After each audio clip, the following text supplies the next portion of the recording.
So where were we in the last class? We are looking at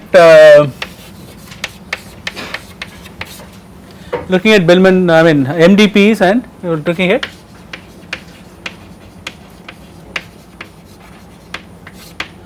the Bellman equation, right. So the MDPs were defined by S A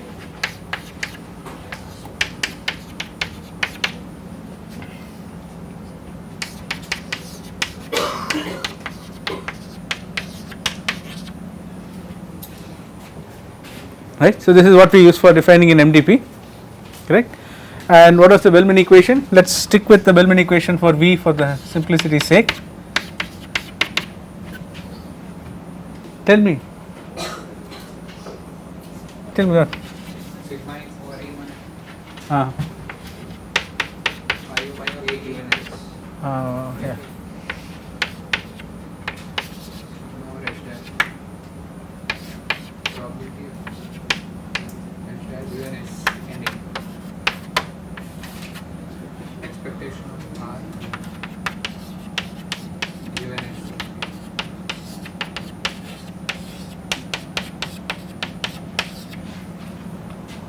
Okay. And likewise we had another optimality equation.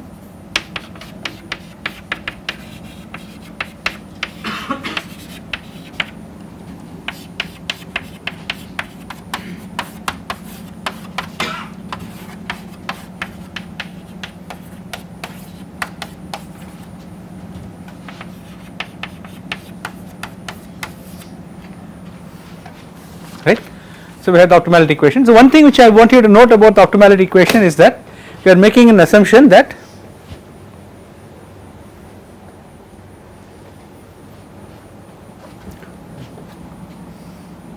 so the optimal policy would have a same max here, right. Right. So that is fine, correct, right. Another assumption that we will make as we go along trying to solve the MDP is that the optimal policy is deterministic, right. So and we will also use this following notation. Instead of saying pi of A given S, I will use the notation pi of S. So pi of S is essentially a single action A that we will always do whenever you come to state S, right. So pi of A given S is a probability distribution, right. This is essentially saying that if my pi is such that it is 1 for one action and 0 for all the rest for every state, right, then I can represent it as just pi S, where pi will return the action for which the probability is 1. Okay, so this is a deterministic policy. So this is the notation that we will use. So this denotes a, right, and later on we will see that we will make an assumption that the deterministic policy, I mean the optimal policy is deterministic, right. In fact more correctly we will assume that if the MDP has an optimal policy, then there exists a deterministic optimal policy, right. There could be multiple stochastic optimal policies, but that will exist at least one deterministic optimal policy. So that is the assumption that we will make, okay. So later, so in fact I will see if I can actually develop all the machinery required to prove that, but we do not have to go do that, right. So we will see. If I do not get to that, then please take it on faith, okay. So a couple of things. So now I am going to talk about so the existence and the uniqueness of solutions for these sets of equations, right. We are going to talk about the existence and uniqueness of solutions for this set of equations. So for us to get into that, we need a little bit of analysis, right. So we need to know a little bit of fundays from functional analysis, and so I am going to keep it very light, okay. Don't worry, I am not going to do anything very deep in this, but for that people have to recall all their things about vector spaces and so on and so forth. People remember vector spaces, right. So vector spaces, you have a set of elements that are closed under addition and scalar multiplication, right? Right. So we are going to consider at some point. So I'll come to that. So one way of thinking about the value functions, right, in a finite MDP, you can think about it in a non-finite, in a discrete state space also. But for simplicity's sake, let us assume that what I am going to talk about now is only about finite MDPs. So what are finite MDPs? These are MDPs where S is finite, right, and A is finite. Both S and A are finite, and we already know that the expectation should be bounded, right. So these are the three conditions that we need. When we say finite MDP, then S is finite, A is finite, and this expectation is bounded. Okay. So if you think of a finite MDP, I can think of my value function as a vector in a size of S dimensional vector space, right. So I can think of it as a vector which has S components, right.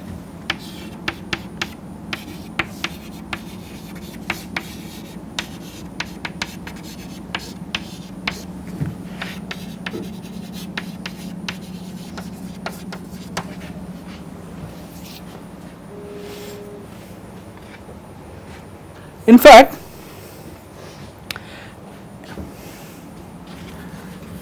so it's a space on which I can define a notion of a norm, right. Norm is something like a size of the, you can think of it roughly as equivalent to being size of the vector, right. I can define a norm on this vector space, right, but I am interested in using a specific kind of norm on this space which we will call the max norm, right.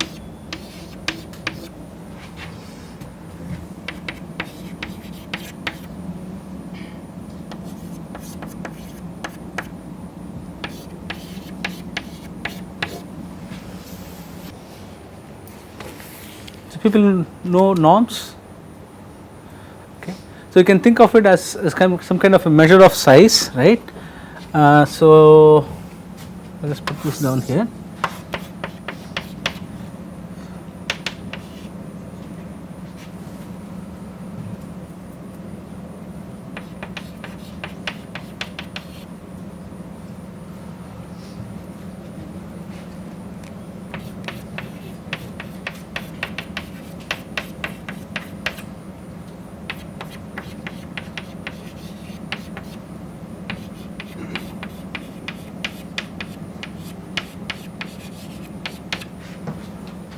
Okay. So if and only if x is 0, norm x is 0, right, and alpha x is alpha, where alpha is a scalar, is alpha times norm of x, and this is the triangle inequality. Okay, great. We have this. No, I am just seeing what notations I should introduce for you. Okay, so that's fine. So people know all about vector spaces, okay. So in vector space where you have a norm defined on the vectors is called a normed vector space, okay. So all of you know that, great. So now I want to talk about something called a complete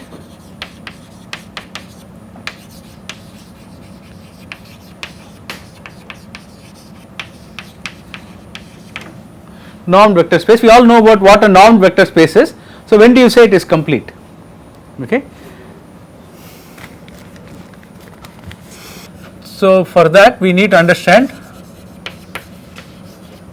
something called a, what is it? Cauchy-Schwarz inequality. Not Cauchy-Schwarz inequality. You need to understand what is called a Cauchy sequence. Okay.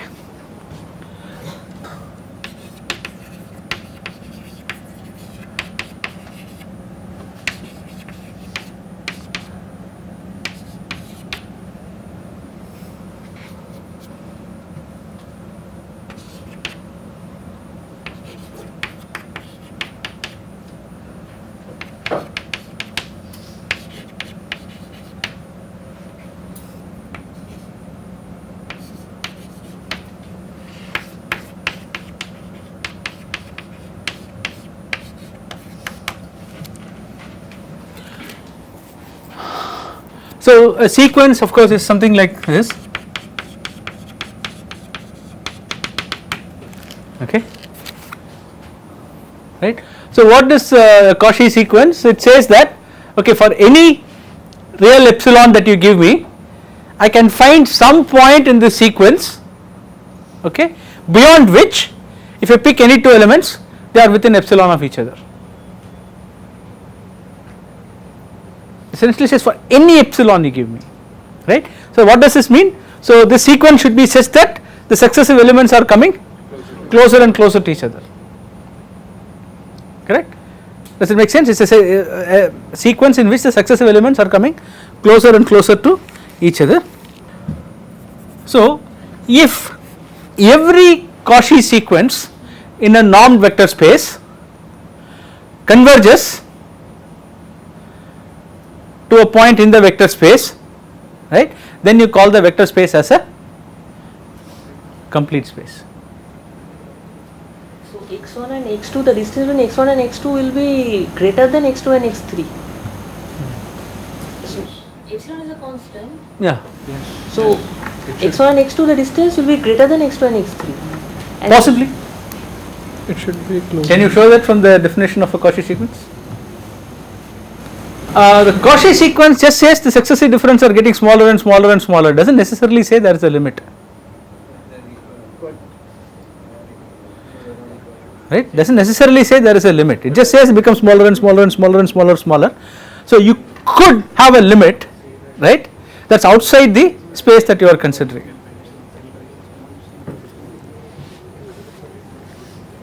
Right. So if you want to look at examples of Cauchy sequences that are not convergent, go look at Wikipedia, right. So there are enough material out there that talk about all of these things, right. So you could have them become smaller and smaller and smaller, right, but the point to which they converge might be a point which does not belong to the space that you originally are defining, right.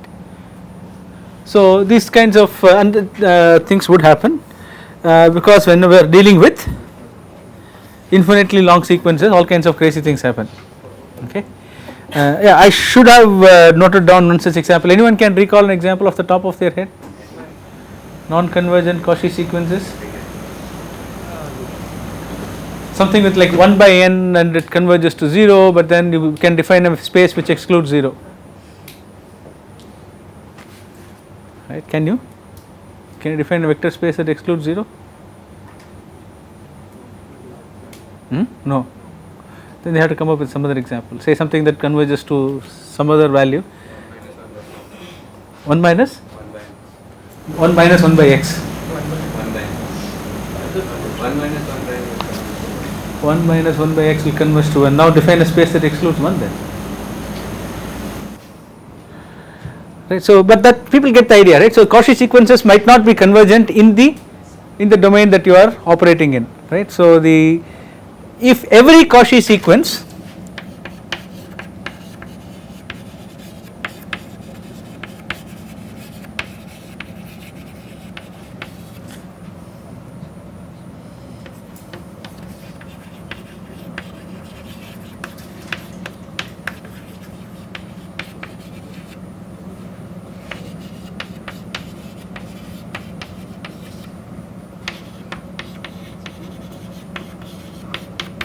okay.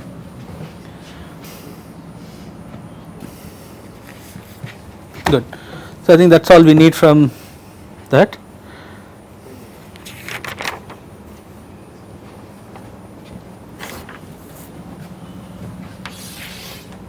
Okay. So I'm going to introduce a few more vector notation so that we can translate all these Bellman equations into some nice underlying vector space and then show some results there, okay. So we already have V as a vector.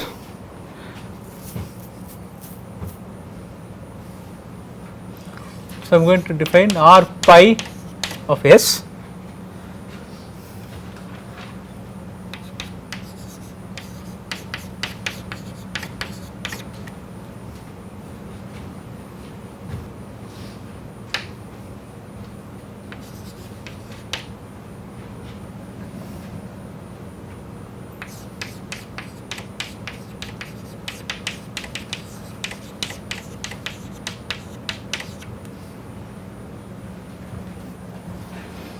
essentially I am saying that what is the reward I will get in state S for following policy pi. And what is expected reward in state S for following policy pi? It makes life a little simple. You can see some of this thing here I am kind of compressing and writing it as a single vector. Okay, essentially the first term here, right, I have compressed it and I am writing it as r pi s, okay, which is the reward I expect to get starting in state S and following policy pi. It is like the immediate one step reward, right? It is not the expected reward. So return we need the v pi, right, gamma v pi, right, just the one step reward that I will get starting from S following pi. So likewise I am going to write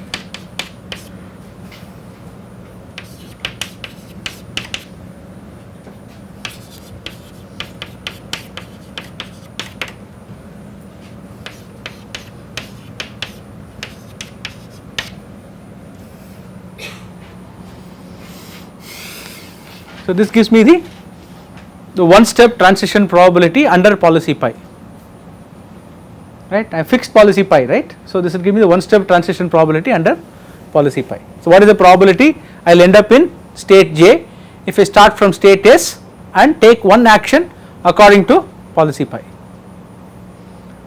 Okay, there could be many ways in which I can get to state J from state S, right. Okay, good. So these are the two things that we needed. And so just as an aside, if I am using a deterministic thing, this becomes a little easier. So this will essentially be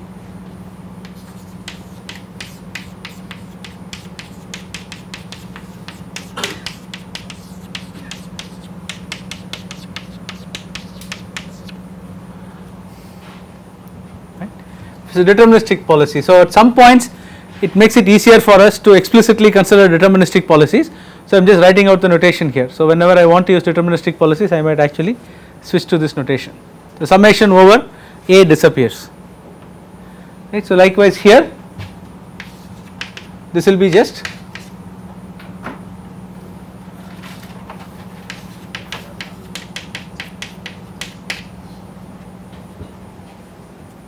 because there is only one action I will take under policy pi, right.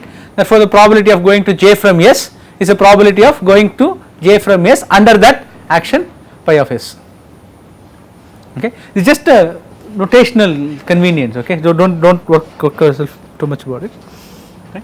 So one thing to notice, this r pi is a S dimensional vector again. So r pi, sorry,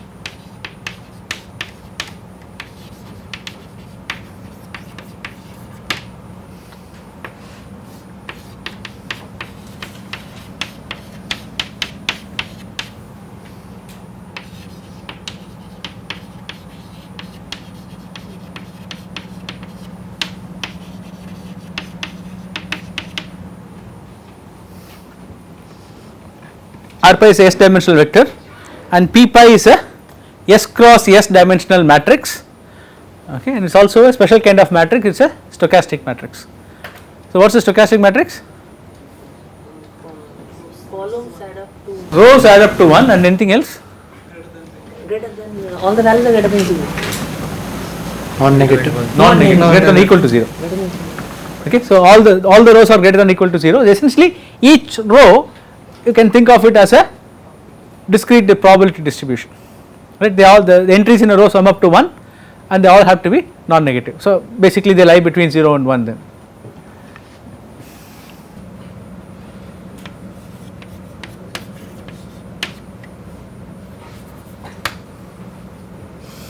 So the normal assumption we are going to make is that gamma lies between 0 included and 1, okay.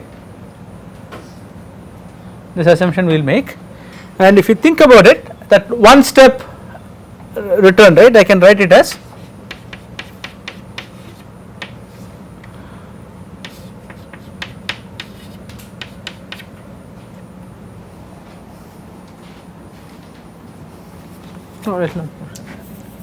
I will come to that in a minute, right. So what do you think this is? So if you think of an MDP, right, where I am making one decision, right, so that decision is going to cost me to make a transition to some state, right, starting from some state, some S, okay, I am making a decision, it is going to cause a transition to a state J, right, there will be a reward along the way, and I also have a terminal cost or a terminal reward for landing in J. Okay, that terminal reward is given by the function V. So if you think of it this way, so my entire problem consists of taking only one step, right, I pick a step, I mean I take an action, I perform it, okay, I choose an action, I perform the action, I am going to make one transition and that is it, I will end, right, and what will happen is for that one transition I will get some reward, right, and for ending in that particular state J I am going to get some payoff for ending in J, right, and that payoff let us say is given by V, then this is the total reward I am going to get, right. So R is the reward for the one transition and V is the final cost, right, and where I am going to land up is determined by P pi. Okay, you can think of it as a one step transition function where the terminal cost is given by V. So what we really want to do is instead of assuming that there is some arbitrary function V that is giving us this terminal cost, we want to find a function V pi, right, which in some sense substitutes for the terminal cost of following policy pi, right. So we want a V pi that satisfies this equation, right. So you can see why V pi is the terminal cost, right. So it is like, what is V pi? It is a value I am going to get, expected return I am going to get starting from the next state and following, I mean starting from that state and following policy pi, right. So one way of thinking about it is my decision making problem ended with making one decision, right. I made the choice according to pi, I stopped there, and whatever the future reward is I am going to consider that as one value and then add it to my function, so that is V pi.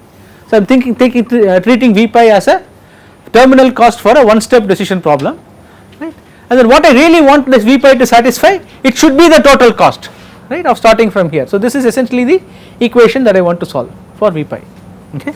So I will come to V star later, this is the equation I want to solve for V pi,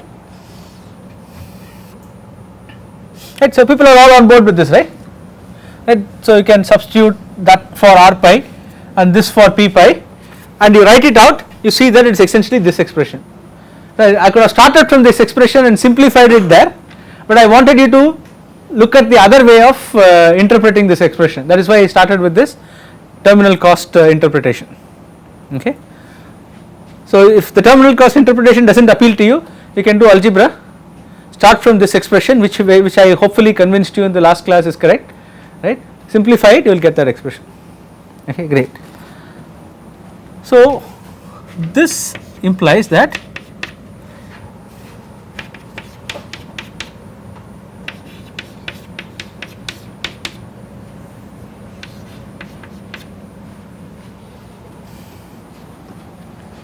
okay,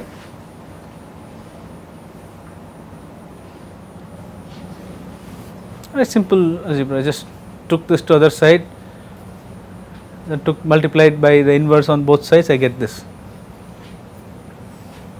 okay. So what can you say about this matrix, is it invertible? You will remember determinants, anyway fine. So well you know what the eigenvalues of I are, all ones, right, and what about P pi? It is stochastic, so the largest eigenvalue for a stochastic matrix is 1, okay. So the largest eigenvalue for a stochastic matrix is 1 and I multiplied gamma, so the largest eigenvalue is going to be less than 1, so the whole matrix that cannot have a 0 eigenvalue, therefore this thing will be invertible, right, and therefore there exists a unique solution for V pi. Can you explain the reasoning once again? What is that? Well, so for stochastic matrices, right. The eigenvalues, the largest eigenvalue for a stochastic matrix is 1. Okay, this is why I said this is particularly mentioned that this thing is a stochastic matrix, right, because the rows all sum to 1. You can show with a little bit of work that the largest eigenvalue for a stochastic matrix is 1. Okay. So I am multiplying it by gamma, which is less than 1, right. So this whole thing is going to have an eigenvalue, largest eigenvalue, which is less than 1, right, and the eigenvalues for I are all 1, right. So if you take the difference matrix and you try to find the eigenvalues for those, right, it cannot have an eigenvalue of 0, right. As long as the matrix does not have an eigenvalue of 0, it is invertible. This is basic linear algebra properties, right.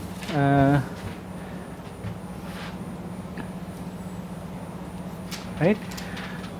So yeah, so it's invertible, therefore this is unique, there is a unique solution to this and we are all set, right. So this is sometimes known as the Green's equation, but not always, because there is something else also called the Green's equation, so I do not want to write it down there. Right. So this is one way of showing that V pi is unique, right. Rank must be equal to dimension for a unique. Sorry. Rank must be equal to dimension for a unique solution. Yeah, if it's invertible also, Invertible, then also rank is equal. Otherwise rank it must won't be equal to invertible. dimension for it to be invertible.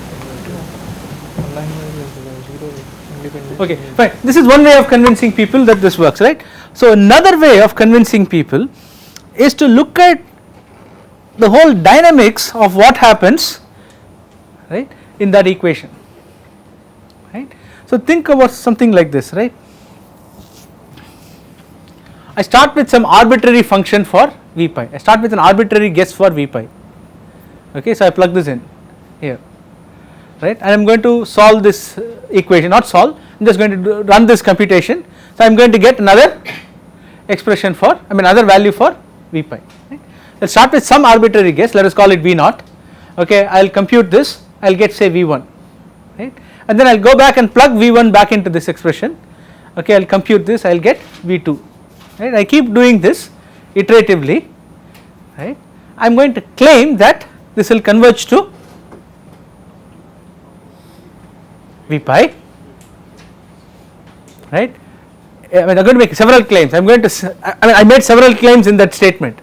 First claim was it is going to converge, second claim was, third claim is